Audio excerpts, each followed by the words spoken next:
Voilà, sur les Bike in Man Origin, là on est à Faro, mais sur les Bike in Man Origin, eh bien il y a des habitués, il y a des gens qui viennent pour la première fois. Là on a un habitué et puis un habitué Space, le roi de la banane, hein, vous voyez sur Ouais, sa, mais vous j'ai mangé voyez, la banane. vous voyez sur sa chemise, Maxime Prieur, salut Max. Salut Jérôme. Alors Maxime Prieur, il est souriant, il est toujours passionné, il fait du vélo, il a fondé un club qui s'appelle le Fast Club. Le Exactement. Fast Club. Fast Club. Alors toi tu viens des Landes, hein. Moi je viens des Landes, c'est le, C'est la patrie du vélo. c'est la patrie du vélo. Et alors Fast Club, tu as une vieille Golf, la première génération. Sur cette, alors ça c'est l'anecdote, hein, tu as une machine à café, tu offres le café à tout le monde. Tu es partenaire du Bike in Man Origin évidemment, mais tu fais du vélo et tu as fondé un club entre guillemets, on va dire ça comme ça, le Fast Club. Et il y a des gens un petit peu répartis sur Sur toute la France. sur toute la France, qui font partie de ce club et vous vous retrouvez souvent, notamment dans les compètes comme celle-ci ou ailleurs pour vous amuser en gros. C'est ça? C'est exactement ça. En fait, le Fast Club, d'un côté, on a la marque de café qui est partenaire des Bikeman, qui distribue gracieusement pour tous les athlètes le café sur l'épreuve. Donc c'est pour ça mon père est venu avec la Golf de 1983 depuis les Landes jusqu'au Portugal pour pouvoir installer le stand café pour rassasier tout le monde.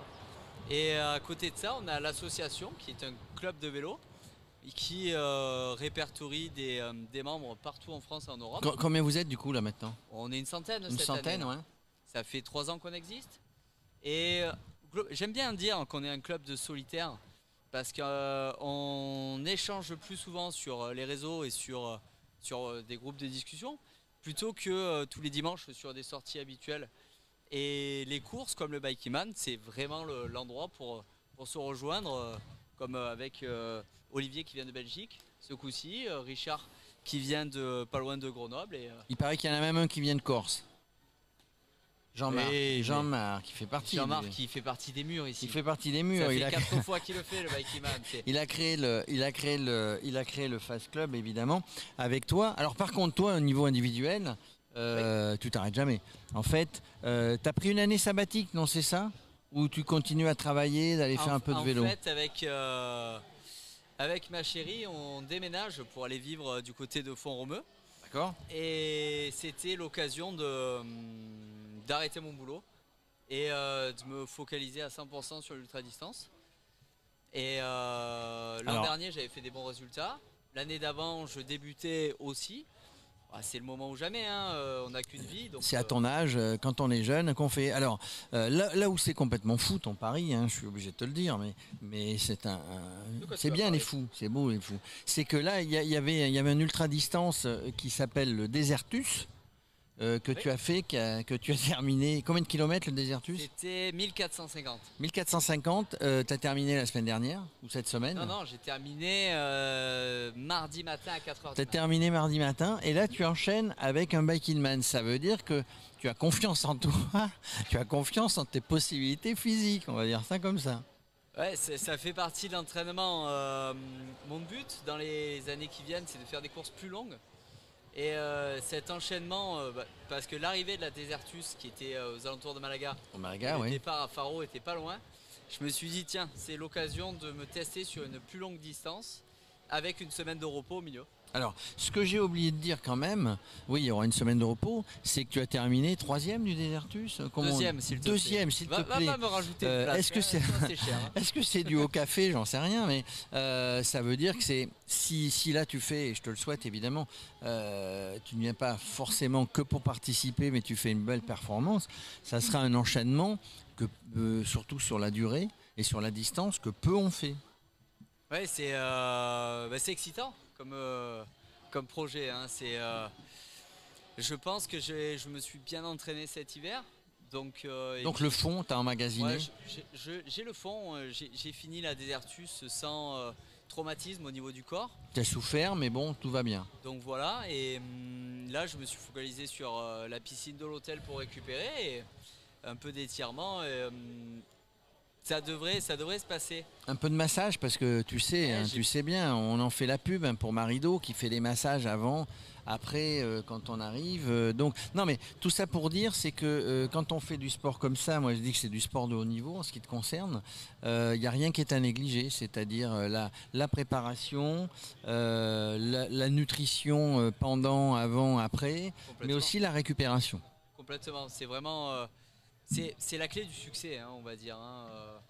C'est négliger ses repas pour se faire plaisir à la fin d'une course.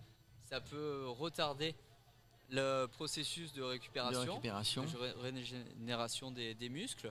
Et c'est un peu ce que j'ai essayé toute la semaine, de faire attention pour pouvoir profiter encore de mon corps à outrance. À outrance. En gros, tu as fait une croix sur les glaces romanes. Il n'est pas là, on le salue, Giorgio. Il fait partie du Face Club. Hein. Bien sûr qu'il fait partie. Le roi d'Osgore, le roi de la glace à Osgore, si vous y passez. Ça fait même partie des partenaires de Face Club. Parce que maintenant, chez Face Club, on a en plus d'être une marque, on a des partenaires qui nous accompagnent. Et Georges en fait partie avec les glaces romanes. Et oui, bah, c'était facile de s'en passer étant donné que j'étais entre l'Espagne et le Portugal. Qu'est-ce que... Bah oui, tu n'allais pas rentrer. Alors il y a des bons vendeurs de glace d'ailleurs quand même au Portugal et en Espagne. Tu n'es pas remonté dans les Landes puisque maintenant tu es à Font-Romeu. Qu'est-ce que tu prévois? Alors on va anticiper un petit peu. Tu finis le Bike in Man en 2 jours et demi et le Portugal un petit peu moins. Ouais, oui, 2 jours et demi quand même, faut pas exagérer. Et qu'est-ce que tu as dans ton programme? Il n'y a pas que les Bike in Man, peut-être qu'il y en a d'autres sur lesquels tu es inscrit. Qu'est-ce que tu t'es mis dans ton programme annuel? Cette année, ça va être, c'est encore des nouvelles courses et des nouvelles organisations, parce que j'aime bien aussi essayer les autres organisations pour me juger un peu de qu'est-ce qui est bien et qu'est-ce qui est pas bien. Donc normalement, au mois de juin, je vais dans les Balkans. D'accord. Pour faire la Transbalkan. Transbalkan, Transcontinental après, non? Tu la vises pas? Non, tu l'as déjà faite? Non, mais parce que quitte à y aller, je veux y aller pour faire un résultat. Donc ça sera l'an prochain normalement au programme. J'ai peut-être une course en Norvège pour le mois de juillet. C'est un sacré programme. Après, tu sais pas encore, mais tu adapteras par rapport à ton état de forme, par rapport à ce qui s'est passé dans les différentes courses que tu as faites. Ouais. Mais par contre, je sais aussi que je serai au Bike in Man Maroc à la fin de l'année. Ah, bah écoute, nous aussi, hein, d'ailleurs, on y sera.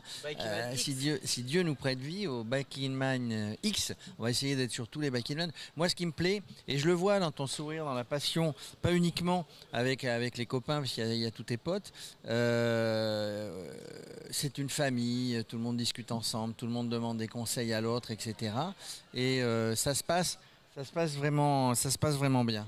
Oui, en fait, de s'entraîner durement et n'empêche pas en fait, au plus on s'entraîne durement et qu'on en chie à l'entraînement, au plus on peut s'amuser la veille d'une course et c'est complètement mon état d'esprit. Ouais, on peut rigoler. On peut rigoler tout en sans négliger le physique en fait.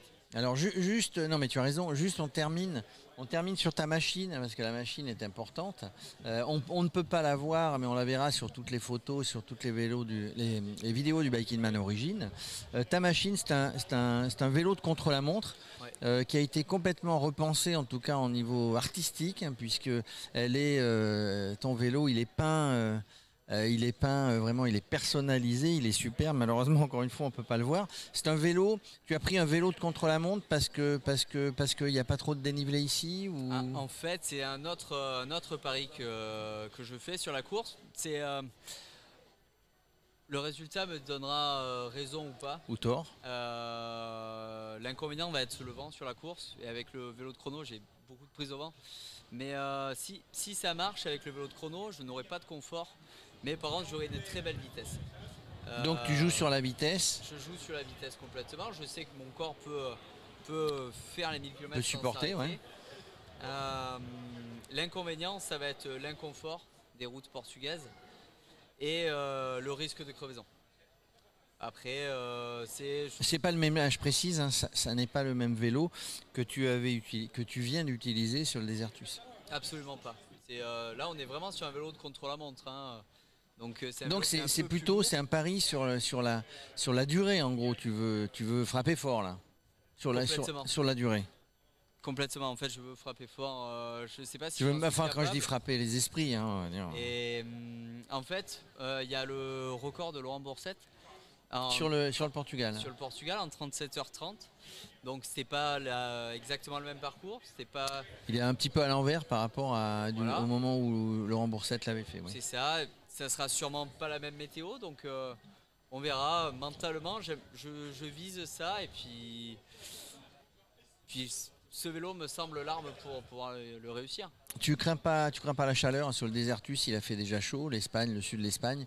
Ici, je ne sais pas ce qu'ils annoncent comme météo, mais on aura quand même un petit peu de chaleur, peut-être un peu de vent. Il va faire chaud, on a vent de face sur à peu près 900 km de la course.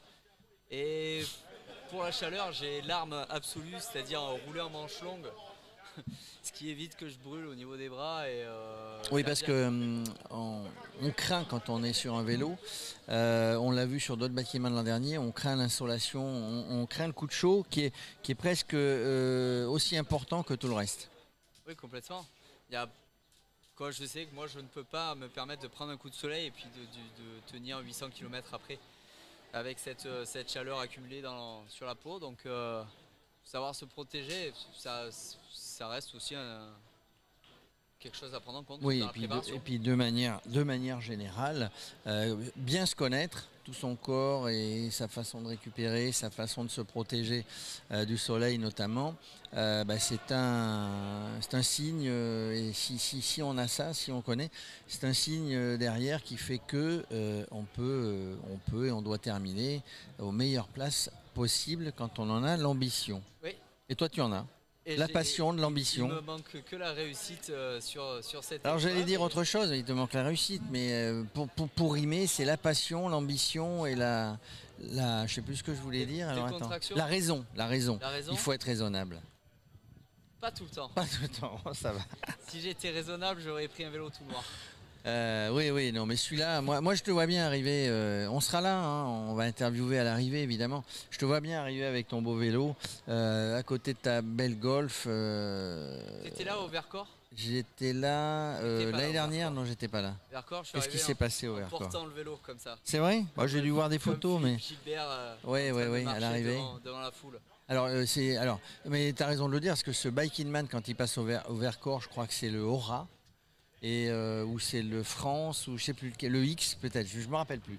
En tout cas, c'est l'enchaînement de la Chartreuse avec le Vercors. Même les coureurs du Tour de France ne le font pas, n'enchaînent jamais. Mais les coureurs du Tour de France ne font pas 1000 km sans s'arrêter. On est d'accord. Non, mais c'est autre chose. Hein, mais voilà, ce sont des cols qui ne sont jamais enchaînés dans une épreuve pro. Voilà. Et vous l'avez fait. Et pas que, hein, en plus. Hein. Et vous en faites d'autres. En tout cas, merci Maxime. Merci, je te souhaite avec tous ces potes une bonne soirée déjà ce soir. Ouais. Demain, il faudra être plus calme évidemment parce que demain, ce sera la veille du départ à 5h du matin.